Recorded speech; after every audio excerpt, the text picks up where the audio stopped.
हम सभी लोग जानते हैं कि 2027 में महाराष्ट्र के नासिक और त्र्यंबकेश्वर में सिंहस्थ महाकुंभ का आयोजन होगा। इस आयोजन की दृष्टि से हम लोग लगातार बैठकें कर रहे हैं।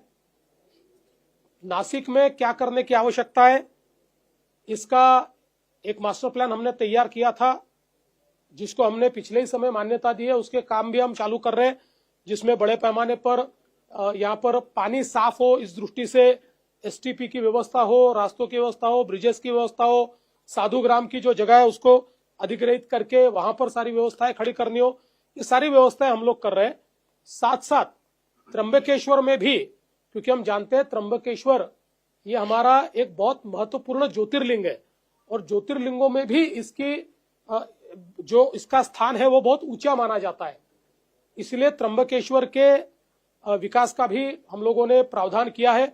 1100 करोड़ रुपए का इसका प्लान हमने तैयार किया है, जिसमें वहां के अलग अलग कुंडों का भी विकास होगा, वहां पर नदी का भी विकास होगा, वहां पर बाकी भी लोग दर्शन के लिए आते हैं तो उसके लिए सारी व्यवस्थाएं हम लोग खड़ी करेंगे और हर प्रकार की व्यवस्थाओं को वहां पर कायम करने का निर्णय हमने लिया हुआ है। और इस काम को हम लोग 2 हिस्सों में बांटेंगे। एक जो 2027 तक हमको कंप्लीट करना है और दूसरा हिस्सा 2028-29 तक कंप्लीट होगा। तो इस दृष्टि से ये सारे प्लान्स को हमने तैयार किया है। हम लोग ये मानते हैं कि जिस प्रकार से प्रयागराज में जो प्लानिंग हुआ था उससे ज्यादा लोग वहां पर आए, वैसे ही अपेक्षित है कि यहाँ पर भी ज्यादा लोग आएंगे। इसलिए हम लोगों ने अब यहाँ पर मेला प्राधिकरण का कानून बनाने का तय किया है।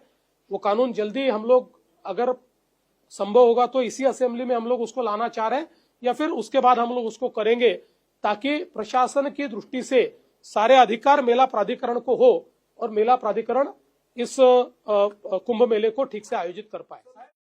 Like, comment, and subscribe.